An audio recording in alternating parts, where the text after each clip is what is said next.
Hello students, today we will read the first chapter of class 6 and the chapter is studying the past. आज का topic है the importance of studying history. History helps us connect the past to the present and the future. History हमको past को present से और हमको future से relate करने का काम करती है, जिससे कि हम past को समझ पाते हैं और पास्ट के अकॉर्डिंग हम प्रेजेंट को आसानी से समझने में हमको मदद मिलती है और फ्यूचर कैसा होगा, क्या क्या चेंजेस आ चुके होंगे, ये भी हमको जानने में मदद मिलती है. By understanding our past we appreciate the developments of the present and look forward to building our future. और जब हम पास्ट को जानते हैं तो हमको ये समझ में आता है कि किस तरह से चीज़ें पास्ट में हुई, क्या क्या इफ़र्ट्स उसमें लगाए गए, कितनी उसमें ह्यूमन इफ़र्ट लगाया गया, और इन सारे ही चीज़ों को समझ के हम ये समझ पाते हैं कि हम फ्यूचर में कितना और भी ग्रो कर लेंगे, कितनी चीज़ें चेंज हो चुकी होंगी. History is the study of life, culture and traditions of different groups of people that lived at different times. History में ये भी स्टडी किया जाता है कि अलग अलग समय में जो लोग हुए हैं, जो कम्युनिटीज़ हुई हैं, उनका लाइफ स्टाइल कैसा था, उनके कल्चर क्या थे, उनके ट्रेडिशंस क्या थे, उनका रिलीजन और उनकी लैंग्वेज, उनका पहनावा, खान पान, किस तरह का क्रॉप सिस्टम हुआ करता था. ये सारी ही चीज़ों को अलग अलग टाइम पीरियड के अकॉर्डिंग स्टडी करने में हेल्प मिलती है. It sensitizes us towards appreciating the rich cultural traditions left behind our predecessors.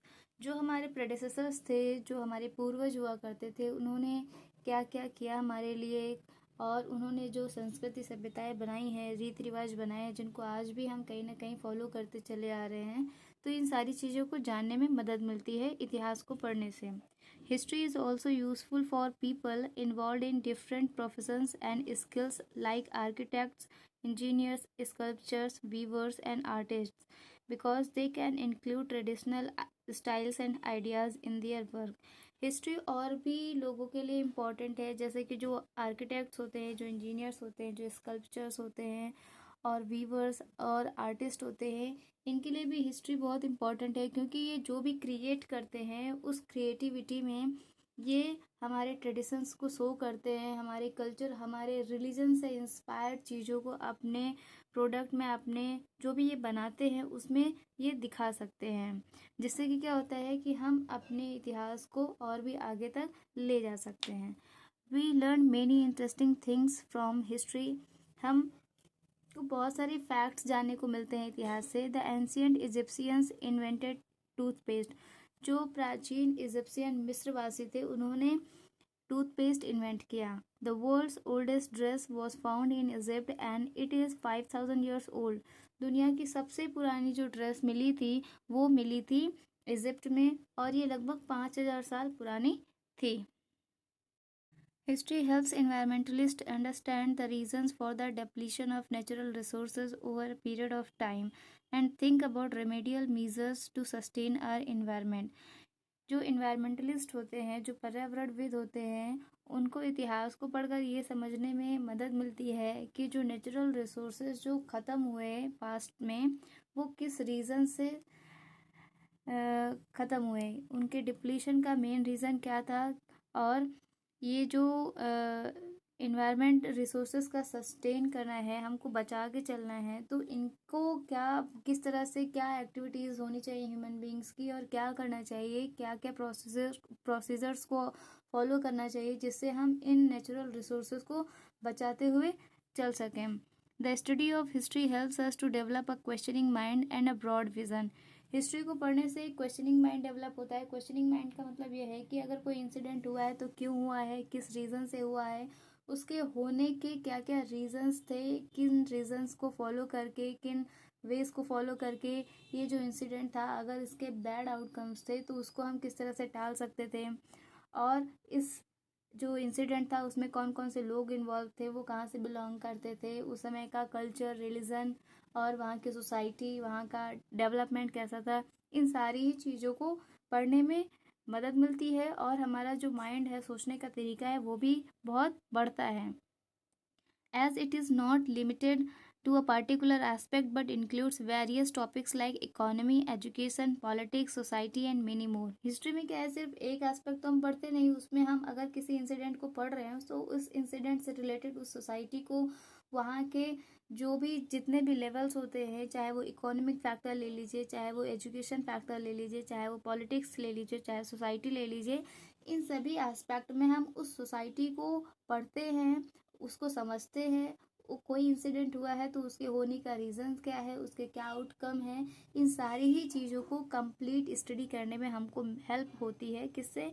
History को जानने से। Ways of writing dates in history. अब इतिहास में जो डेट्स लिखी जाती थी वो किस तरह से लिखी जाती थी? To denote time periods we use BCE which stands for before common era and CE which stands for common era. हम डेट्स को डिनोट करने के लिए, पीरियड्स को डिनोट करने के लिए हम BCE और CE का इस्तेमाल करते हैं।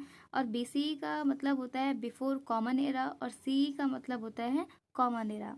1 सेंचुरी हैज़ 100 ईयर्स। हम सभी को पता है कि एक सेंचुरी में 100 ईयर्स होते हैं, 100 साल होते हैं।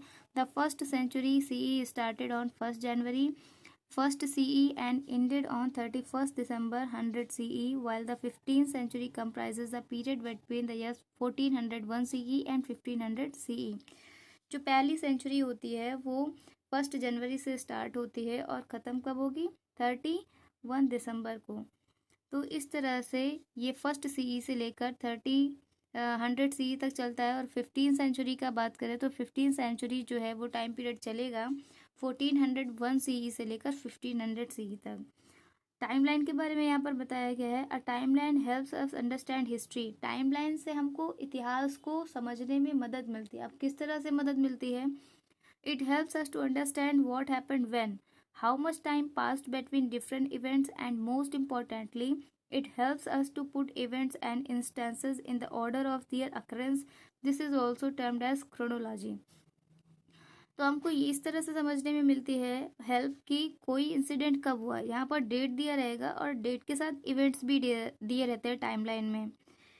0 से अगर हम लेफ्ट साइड में जाएंगे तो ये BCE कंसीडर किया जाता है, और 0 से राइट में हम जाएंगे तो ये CE कंसीडर किया जाता है। तो इस तरह से हमको ये पता चल जाता है कि कौन सा इवेंट किस डेट को हुआ है, और डेट के साथ यहाँ पर इवेंट्स भी दिखाए जाते हैं, और एक इवेंट से दूसरे इवेंट के बीच में कितना टाइम पीरियड का गैप रहा है। और अगर हमको डेट पता होगी तो हम क्या कर सकते हैं, जो भी हिस्टोरिकल इवेंट्स हुए हैं उनको हम एक सीक्वेंस में, एक ऑर्डर में लगा सकते हैं। तो पास्ट के इवेंट्स को एक सीक्वेंस में अरेंज करना, पास्ट के इवेंट्स को एक सीक्वेंस में, एक ऑर्डर में लगाना, ये क्रोनोलॉजी कहलाता है। यहाँ पर टाइमलाइन का फिगर दिया गया है। इस तरह से लाइन होती है जिसपे हम टाइम को डिनोट करते हैं, और टाइम के साथ साथ वो इंसिडेंट भी लिखा जाता है। काउंटिंग ईयर्स में दिया गया है, a period of 100 years is known as decade. 10 साल के समय को हम डिकेड कहते हैं, और 100 ईयर्स के टाइम पीरियड को हम सेंचुरी बोलते हैं, और 1000 ईयर्स के टाइम पीरियड को हम मिलेनियम बोलते हैं। अगर आपको ये वीडियो समझ में आया है, पसंद आया है, तो प्लीज़ वीडियो को लाइक करिए और चैनल को सब्सक्राइब करिए और वीडियो को शेयर भी करिए। Thank you.